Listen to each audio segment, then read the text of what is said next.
What the Pel is up, everybody? This is Pelicans Plus with Elliot Clough at Elliot Clough on Twitter. And this episode is brought to you by Hornitos. Hornitos is the official tequila of Pelicans Plus and Boot Crew Media. Make sure you subscribe or follow. Depending on where you're listening to this podcast, you leave that rate and review if you're on Apple Podcasts, and tell a friend about the podcast as well. And today we are joined by a very special guest, Mr. Dr. John Chase, from my very own hometown, Little Ida Grove, Iowa. Dr. Chase, we really appreciate you stopping by. How are you today? I'm great. Thank you very much. Yes, absolutely. My dad actually. All 2,300 people in Ida Grove, Iowa. So exactly. And somehow here we are connected, which who would have thought, right? But my dad connected us. I'm very excited about this. Kind of perfect timing with the injury to Zion Williamson, which we'll talk about today. But as you saw in the description, Dr. Chase was with the Orlando Magic for 9 years. How did you end up as the Orlando Magic's orthopedic surgeon, Dr. Chase? Well, I was one of four. The Orlando Magic. I started my practice here in Orlando in 1986. The Orlando Magic came to our town in 1989. My group, the Jewett Orthopedic Clinic, was the team physicians, and so there was four of us that were interested in doing it. So we would rotate four people covering the different home games and answering questions and seeing the players.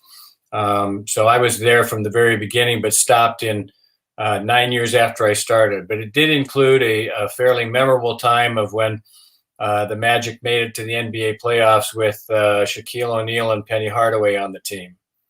Absolutely. And for those of you who've seen that 30 for 30, I'm sure you've seen that with ESPN, what they did with Penny Hardaway and Shaquille O'Neal. Probably one of my favorite 30 for 30s that's ever happened. You got to be right in the thick of it. So that's very, very cool. It was very interesting. Yeah, I believe it.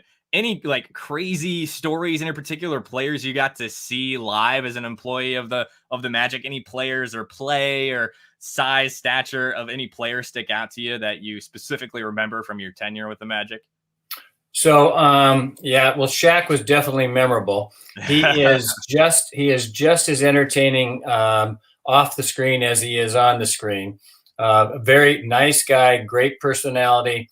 I have one story I always would like to tell is that I was seeing him one time and he was asking me about a problem, and I recommended getting on some medication, an inflammatory medication, and I said you should take one of these tablets twice a day, and he said, well, can I take more than that? And I said, no, you're really not supposed to. And he said, Doc, I weigh 300 pounds. So I said, yeah, good point. So yeah, maybe you can take another one. Right. That's great. That sounds like Shaq. That sounds exactly like Shaq. I think a lot of us are very incredibly jealous to have been on the inside like that. That's so cool. Penny Hardaway is one of my favorite players of all time. What's he like up close? He was very shy. He didn't say a lot. He was respectful, but very shy. He wasn't real demonstrative. I didn't really see him as a patient, so I didn't spend that much time around him. Now, I know because of HIPAA, this might be something that you can't answer necessarily, but any players that you worked on in specific that would have been a big deal at the time, maybe Shaq, in terms of surgery or anything like that?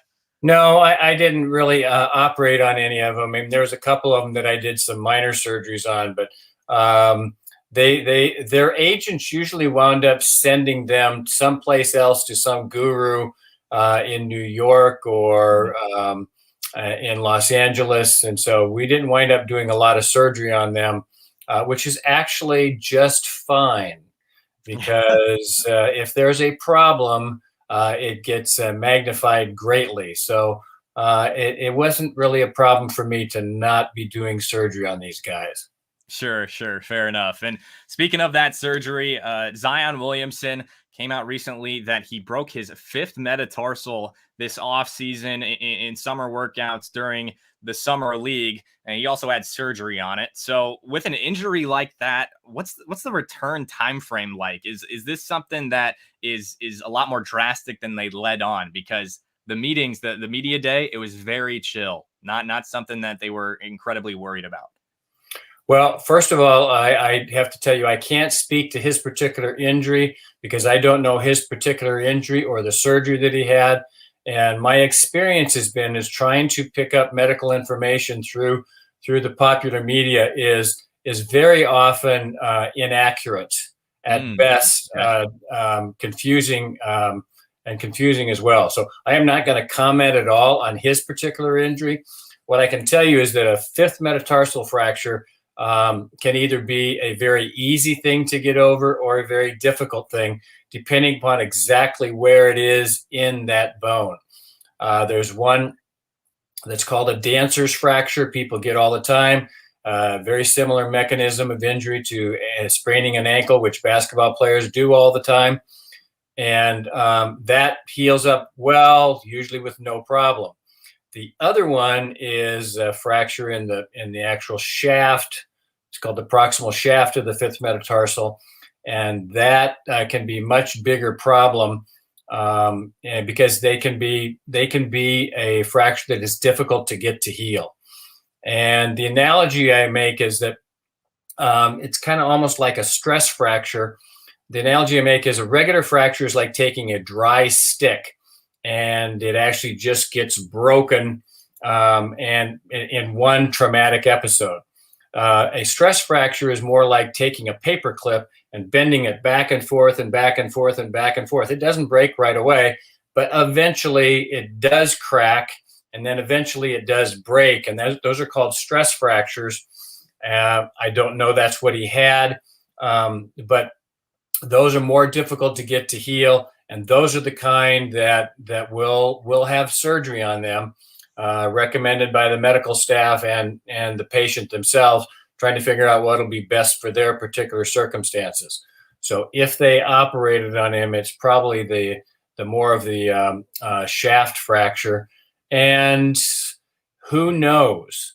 This could be something that heals right up and you never see another bit of problem with it. This could be one that can take a while to heal, and occasionally they don't heal and need further work on them. So there's really no way to say. I'm pretty sure that the team and Zion are probably not going to be. Nobody's going to be trying to make a prediction of how long it'll take to heal, because they can just take a while. So you have to be real cautious with these. Sure. And with Zion, by the sounds of it, like you said, the surgery is probably because of the stress fracture type of thing. And what he said in media day was that he was working incredibly hard this offseason, and it just got to a point where that's what happened. So by the sounds of it, by all accounts, by the looks on your face, it seems legit. Is that what you're thinking when he says that? It could be. It could be. So that's and they're all going to want to be real careful and be careful with his return so that they don't refracture. Sure, exactly. And with that said, I mean, I don't know how closely you've been paying attention to the NBA since you left the Magic, but what Zion is a completely transcendent athlete. I don't know if you've seen any clips of him, but the sheer explosion that this dude has for his size is unreal. Like his ability to throw the ball down and the ability to get up in the air for his weight and just stature is incredible. Should that be more of a cause for concern given the injury because he's so explosive and has so much weight to him? Oh, I think it's probably just more the repetitive number of cycles that he is getting. Larger, stronger people with going up higher in the air, it is going to be more particular stress on it. So yes, he would be more at more potential risk of having something than say your 110-pound gymnast. But he just needs to be careful with it as he's trying to recover from this. Absolutely. And now that we've got that, so I know you mentioned you don't necessarily want to guess what kind of timetable it is, and depending on the injury, it could take like varying amounts of time. Apparently, what he said is it happened during the NBA Summer League, which was August 8th to August 17th. So probably in that window there. given like that specific type of injury, that it's not the previous one, it's like the stress fracture sort of thing. How long does it take? Does it really vary in a large amount of time to be able to determine when a guy like this is going to be able to come back from an injury as such? Well, first of all, the clock to when it starts to heal doesn't start at the day of the injury; it starts at the day of the surgery. So that's where your clock starts. It's impossible to tell. Stress fractures are just difficult. So it could heal right up in 6 or 8 weeks, or it could take several months for it to heal. They'll be watching it very closely, but it's impossible to say. I think the people taking care of them are going to say it's going to be difficult to say, let alone us who do not have real medical information about him. Sure. And now there was also a couple of times he was seen out in public at a football game. I was told it was at USC. And then we've also seen he was on social media during summer league at Duke. And apparently there was no reports about him being in a boot. Is that a good thing? You mean after the surgery? Yeah. Oh, after the surgery? I don't know. It just depends upon what his doctor recommends. Different doctors depends on what kind of surgery he had. Did he have a plate? Did he have screws? Did he have pins? So there's really no way to judge without real information, which we don't have on social media. Right. Sure. And he wasn't in a boot at media day yesterday. It looks like he's gained a little bit of weight since the injury. So he probably hasn't been, likely hasn't been that mobile. And this comment here from Greg CTC on YouTube points out Zion was working out yesterday. We saw that on social media, doing some handling drills with assistant coach Teresa Weatherspoon. The season starts October 20th for the Pelicans. The fact that he's out there working out right now as opposed to sitting down, I'm assuming that's a good sign at least too.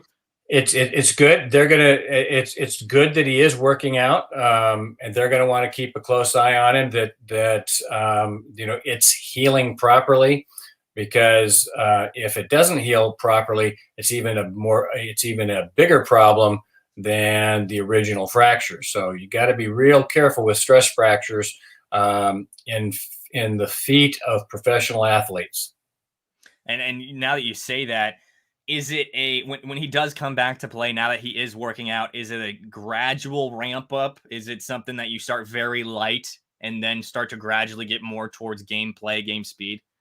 Usually, and they're going to want to have to reintroduce the stress on his foot on a very gradual basis. So as he gets more and more stress on it, and then follow him along the way, both with x-rays and by his symptoms and by his exam, and keep an eye on it. And if it looks like it's going in the right direction, they keep progressing. If it looks like it's going in the wrong direction, then they take a pause and reevaluate and figure out where to go next. So what is the right direction? Is it just lack of pain? Is it we're taking x-rays on a regular basis to see how it's doing? Both. Okay. Because pain would be an indicator that it's not healing, and they're going to want to follow the x-rays. People always ask, should he have an MRI? And MRIs are, particularly if he's got hardware in, and if they did surgery on it, there's probably some hardware in there. That's going to make it very difficult to interpret an MRI. So they're generally not real good for helping evaluate whether a fracture is healing. Pretty good for helping figure out if they have one, but not in figuring out if it's healing. Now, in terms of it healing and ways to maybe expedite that process, obviously there's the surgery and then taking things light. Is there anything else he can do? Is it just staying off of it and really not working hard and letting it heal? It's primarily just letting it heal. Now, nutrition matters. He should have a good balanced diet with plenty of protein, plenty of calcium. Taking extra of those things doesn't make it heal faster. He just needs a good balanced diet with protein and calcium, and that's generally what they need to have the materials around to heal it. Then it's more of a individual problem with that particular bone and where it is. And now you mentioned the good diet, balanced diet. he has come back. So in the bubble, he came back, got hurt because he was overweight and was trying to do too much, had a hamstring issue. And now it looks like he's come back and he's a bit overweight again. Not drastically, but with Zion, I said this on our podcast earlier this week, you can kind of see it in his face. He's got a little bit of extra weight to him. Is there a way he can continue to lose weight and possibly get back into a little bit better shape, even with this injury? Is it something where he can spend time in the pool on one of those pool treadmills or riding the bike or something like that? Sure. And any of those things that involve not weight bearing on the ground is going to be a way to keep up his cardiovascular conditioning. The weight bearing on the ground, particularly changing directions at rapid speeds, are going to be the things he's going to want to most be careful with. But generally riding a bike, swimming, water treadmills, anything where he's not putting body weight on it is going to be a good way to maintain cardiovascular conditioning. Now, from your perspective and being, I know you said we don't necessarily get a ton of information from social media, but from your perspective, having been an orthopedic surgeon in the NBA at a very high level, when you watch, if you're going on to this season and you're going to watch Zion Williamson, are you going to be paying attention to anything in particular when he's playing basketball as to if he's running in a particular way that looks like he's in pain, or if the mechanics of his gait are different or anything like that? Well, if he's limping, and even if he doesn't admit that he's in pain, if he's limping, they're going to want to, look at that pretty closely. So a limp and then his subjective, but there's not anything you can really look at his foot and say, oh, this is doing great or this is doing well, not great. It's primarily symptoms of pain and what they see on the follow-up x-rays. Okay. And when you're looking at the follow-up x-rays, you're just looking for a break. You're looking for one of those. I mean, I have no idea what I'd be looking for so other than maybe generally a fracture is a dark line through a white bone. So I used to tell my medical students, look and see if you can see any disruptions in that white bone. If there's a dark line, then you got to think fracture. Well, that's what they'll be looking for, is to see if that dark line going through that white bone is getting progressively less dark and eventually disappearing. Okay. All right. That's kind of that's a pretty good simple answer, to say the least. I was asking the question. I was like, this might be kind of dumb, but he'll roll with it. I know he will. He's been good so far. So in reference to when Zion comes back, what happened in the bubble last year when he was coming off injuries was he'd play in these like 3-minute bursts and they just take him off the floor. And if he got to a certain amount of minutes, they take him off. And it clearly upset him. He wasn't able to get into a groove of things. Is that something that would be conducive to his healing? I mean, what are you going to try with a minutes restriction? If you were in that role, what would you advise with what you know about this injury? So the key word is gradual. That's the word I always use, gradual resumption of the activity. Whether that is going at quarter speed, half speed, whether that is going for 3 minutes at a time, increasing it to 5 minutes at a time. So it really depends upon the player and the people taking care of him. It might be different for different games, preseason, practice. So there is no one right way to do it. They have to figure out what works out best for him.